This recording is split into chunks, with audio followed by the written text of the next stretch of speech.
Somewhere out there, in the vast expanse of the ocean's endless blue, a vessel lay adrift. An ordinary merchant ship, off course, but seemingly intact at first glance. The sun glinted off its hull. The wind whispered softly through the rigging. Nothing to betray the horror hidden beneath that peaceful facade. But the moment anyone stepped aboard, the familiar world cracked, crumbled. The ship's insides held a silent, bone-chilling secret. Not a single living sound. Only bodies. Dozens of them, strewn across the decks, in the cabins, still at their posts. Each one frozen in an unnatural pose, eyes wide, staring into oblivion. Hands outstretched, as if warding off an unseen enemy. And on every face, the same unbearable mask of sheer, ultimate terror. Fear so potent it twisted their very flesh, frozen forever in open-mouthed screams. There were no signs of struggle, no wounds, no blood, not a single visible mark. Only this silent testimony of agony. And amidst the tropical heat, deep in the bowels of the ship, in the boiler room, an inexplicable cold waited. A piercing, alien chill, as if the very space there had frozen from whatever had transpired. This wasn't just a shipwreck. It was a collision with something else.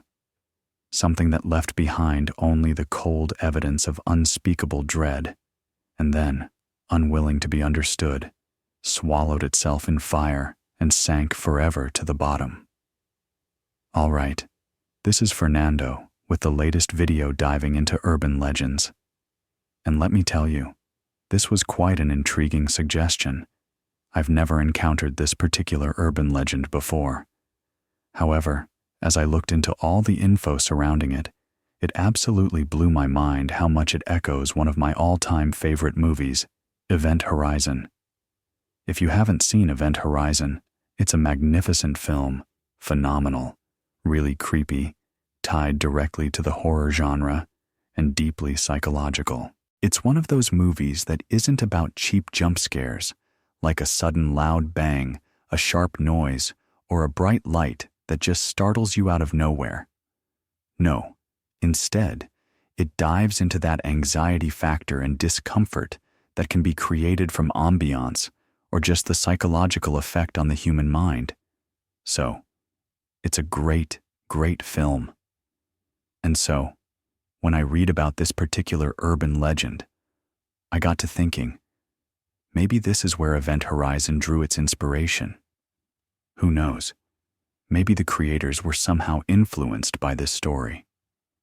We're talking about the urban legend known as the Mystery of the Ourang Medan. Essentially, the Mystery of the Ourang Medan boils down to a story about a ship with a crew that went missing, and then it was found. But the state that these sailors were found in was one of absolute horror. You see, this was one where the crew that discovered the Ourang Medan vessel, and then the crew inside, were absolutely horrified by the state that these corpses were found in. Sounds pretty familiar, right? Especially in the context of Event Horizon? Which is why I wanted to share this story with you guys. The first interesting point to make is that the Ourang Medan itself is essentially a vessel that is an urban legend all on its own. There seems to be no conclusive historical records or definitive evidence that it actually existed. No ship logs, no purchase records, no government information, no mention on sea charts, nothing to indicate this was an actually existing vessel. However, the vessel and the crew that found the Ourang Medan drifting at sea, those are actual facts. And even the point that they didn't release many details about the Ourang Medan and the circumstances of it being found, that just adds to this story being an urban legend. I'm going to talk about that in just a minute, regarding whether or not the Ourang Medan actually existed. But first, let's get into the story surrounding this urban legend. This one doesn't go way back. It's not a legend that's hundreds of years old. Instead, This happened shortly after the end of World War II. We're talking around the time frame of 1945-1946, with some sources saying 1947. So, what happened? Shortly after the end of World War II, there were some American ships around the area of Malaysia or nearby, either doing standard patrol or just making sure the end of the war was proceeding as it should. And so, one night, sometime around 1946 or 1947, there was a distress signal, or an SOS signal, sent out to nearby vessels. One of the vessels that picked up the signal was an American ship called the Silver Star. The distress signal that was sent out went something like this. It was Morse code, your standard SOS signal, which was popular back then. And when these signals were sent out back in the day, they weren't meant for, say, a specific ship or another specific vessel using radar. No, it was just sent out wide, blindly, to everyone in the area. So, anyone who was in the area could pick up the signal. And several vessels actually did. In fact, there were other ships there as well, going through the same Malaysian trade route, just going about their business because they were actually doing commercial trade, sending or receiving cargo. In this case, the Silver Star was there doing monitoring of the area. So, here's what happened that night. The people aboard the Silver Star picked up this signal. The Morse code message went like this.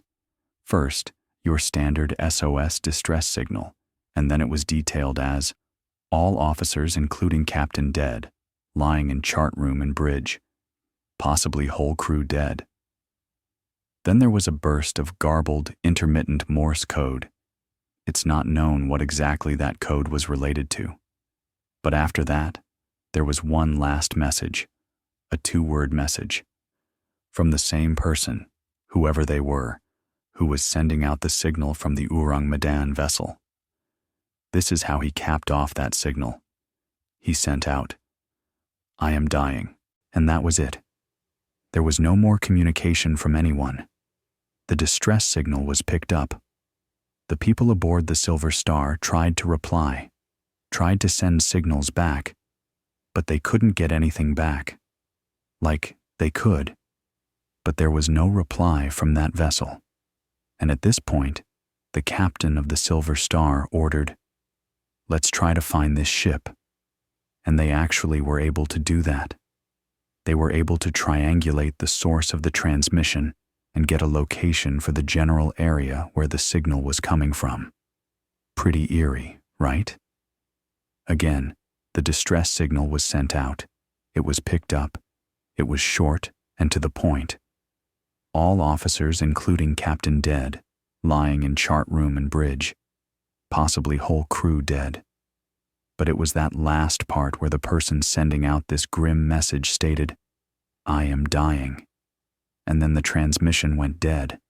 That's what makes this story so grim, so eerie, and so tied to horror. The signal was picked up, the captain ordered to find the vessel, and sure enough, it was found. It was found not far from the coast of Malaysia, out in the open sea. As they approached the ship, they saw it was just adrift, bobbing up and down with the waves, as if it wasn't following a specific course, but just rising and falling with the water. In fact, the vessel was found in the area known as the Strait of Malacca. So, the Silver Star pulled up, and some personnel from the American vessel went aboard. At first, they tried hailing the crew to see if anyone would reply. Maybe they used standard Morse code, maybe signal lights, to see if anyone would respond. But when that didn't happen, the captain ordered a boarding party to be formed, and they went aboard. However, once they got aboard, this is where everything related to the Ourang Medan takes on that urban legend status. They didn't realize they were going to see something that wasn't even close to the horror that awaited them, and this is what they discovered. There was absolutely no one alive throughout the entire vessel. What they found all throughout the ship were corpses. They figured out that it was a Dutch crew, a Dutch vessel, How did they determine that? I'm assuming they found the name, maybe personnel records, IDs, names that sounded Dutch. But they figured out it was a Dutch crew, and they were all laid out across the vessel, absolutely deceased. Not a single one of them showed any sign of life. But here's the most distinguishing detail. Every single last one of the Dutch crew members, in the final moments of their life, had their eyes staring wide-eyed and their arms outstretched forward, as if they were trying to push away something invisible, an invisible person, or even some kind of invisible entity. And their faces were contorted in a way that suggested they were experiencing unimaginable anguish and horror in the final seconds of their life. You see, it's the kind of look someone would have if they saw the most incredibly terrifying thing you could possibly imagine coming right at them. Every single crew member had that look. None of them had anything different. That's the creepy part. Why? Why did they have that look? There was absolutely no sign of anything that could explain to the crew of the Silver Star what had caused this to these people.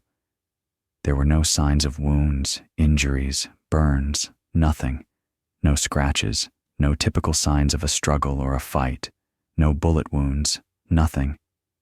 Even the dog that was aboard the vessel, the ship's mascot, was found dead, and its face, too, was frozen in a horrific grimace, as if it, too, was going through something horrible in its final moments. And again, every single last one of the crew was found in this exact state. Very, very creepy. This kind of reminds me of the Dyatlov Pass incident I talked about a few months ago and how strangely some of the bodies were found. But in this case, it affected every single crew member aboard the Ourang Medan. So anyway, the captain, having come aboard and finding all this, ordered a search for anything, trying to figure out what the heck had happened. They did find a guy who'd likely sent that first SOS. He was still at his post. His fingertips were still resting on the telegraph key, which tells you that when he was tapping out that last mysterious message, "I die," he literally meant it. Like it was the very second he was going to die, because that's exactly how they found him. His finger was still right there, on the key. Spooky. Seriously spooky. And from there, they kept digging for other clues. Their search eventually led them down into the bowels of the ship, specifically the boiler room. And here's where they hit on another weird detail. All the American crew who'd boarded had initially felt this brutal heat outside. The air temp, according to reports, was hitting like 110 degrees Fahrenheit, around 43 Fahrenheit. And when they went into the boiler room, expecting it to be way, way hotter, considering it was totally sealed up, no fresh air, all metal, like an oven, you know? Instead, they found an extreme cold draft blowing through the boiler room. It was bone-chillingly cold in there.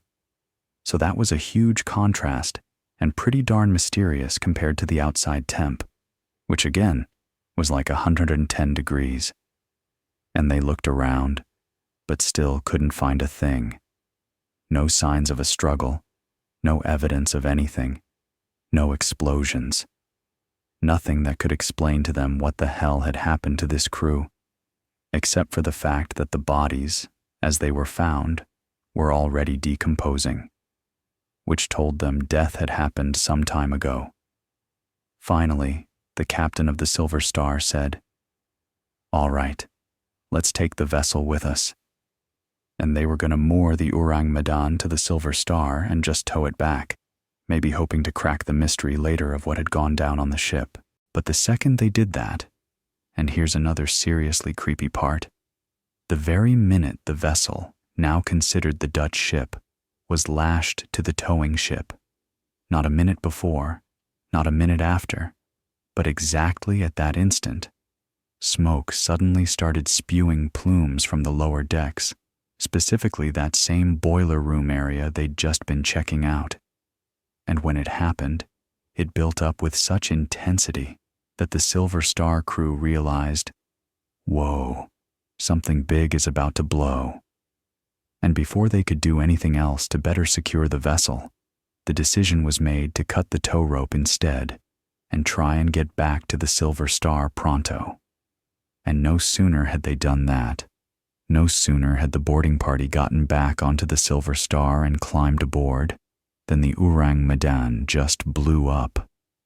It was of such force that the people who were there described it as if the ship itself was lifted right out of the water and then, falling back to the ground, back into the water, it immediately sank. It went down like a rock and was never seen again. Another freaky detail. The point is, whatever circumstances were behind those smoke plumes, they didn't show up before, and they didn't show up after the ship was about to be towed back to port to try and figure out why it disappeared, and the crew ended up dead. But again, the second that happened, the vessel suddenly, you could say, like it came alive and decided not to let that happen. And that's when the smoke plumes showed up. And then whatever happened with that explosion, it was enough to send the ship to the bottom afterward. And that was that. That's the story of the Ourang Medan. That's what went down with it, existence-wise. It hasn't been found to this day, nowhere at all, apparently, because of the particulars of the sea around Malaysia and surrounding areas. It would take a super professional crew with massive funds to even try and find one single vessel, one single dot in the middle of all that ocean. And trying to do that, especially now, nearly 70 years on, would be seriously, seriously tough. So whatever mystery or urban legend status is tied to that vessel, it all went into the sea, right to the bottom, years and years ago. So what was the Ourang Medan itself? I mentioned right at the start that there are a lot of mysteries just about whether the vessel even existed. Most folks, and these are people who've done tons of work trying to research the Ourang Medan and what happened with it. There are still zero official, shall we say, documents proving the Ourang Medan existed, because by all accounts, it could have been an unclassified vessel. And the reason folks make those assumptions is because apparently the Ourang Medan might have been a ship that was involved in smuggling. Not necessarily illegal stuff, but things you don't transport the usual safe routes. And I'm talking, it could have been a ship carrying chemicals.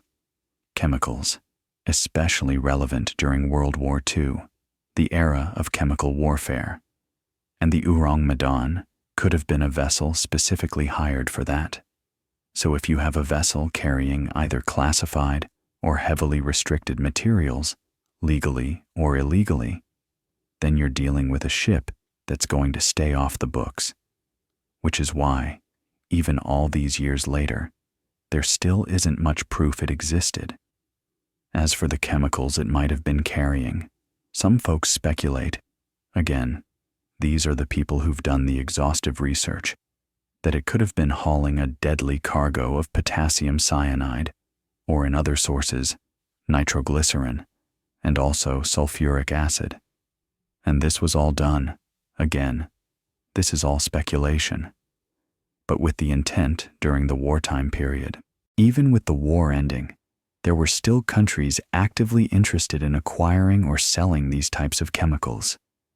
An unregistered vessel like this, under those circumstances, presented an ideal way to move them. When the crew is all Dutch, presumably hired just for the cash, these aren't officers and sailors from naval programs.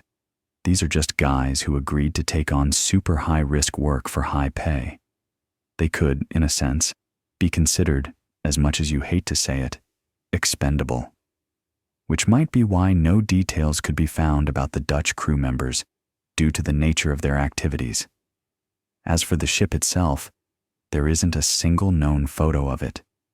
Likely, Ourang Medan was just a temporary name, assigned either specifically for this voyage or for a few previous ones. Maybe before this, it was a different, officially registered vessel under another name. But with the start of this specific route and smuggling operation, it got this new code name, Ourang Medan. As for the reasons the vessel was doing this kind of thing, there are theories linking it to countering the smuggling of such materials for certain governments, including, in some instances, the American one. This is pretty deep stuff.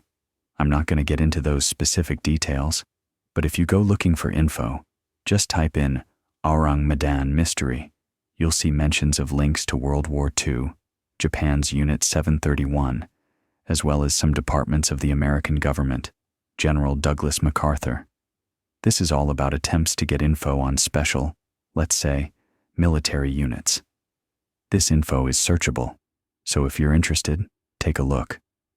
All these theories are wildly speculative, but still, this info potentially could be connected to the Ourang Medan. As for the story of the Silver Star, that was a real ship. In fact, everything I just told you was documented in an official government publication. It was an official naval journal put out around May 1952. The article was called Proceedings of the Merchant Marine Council. It's a kind of journal put out by the United States Coast Guard, and they're the ones who first reported the Silver Star's encounter with the Ourang Medan.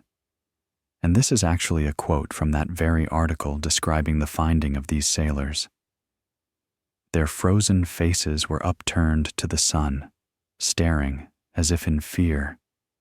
Their mouths were wide open, and their eyes stared into nothingness. Creepy. Truly, truly creepy details. The fact that this is, again, documented by an official United States Coast Guard information bulletin, journal, or whatever it is, makes this info about as authoritative as you can get. So the mystery of the Ourang Medan is seriously fascinating.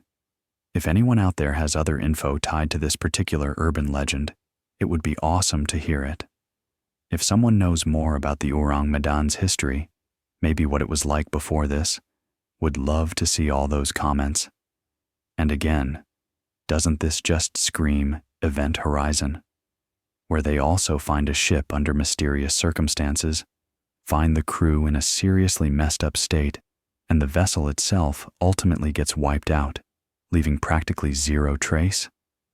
It's a pretty killer parallel, which is exactly why I was happy to pick this topic, given the rich history tied to both the Ourang Medan and Event Horizon. All right, everyone, thanks as always. Take care.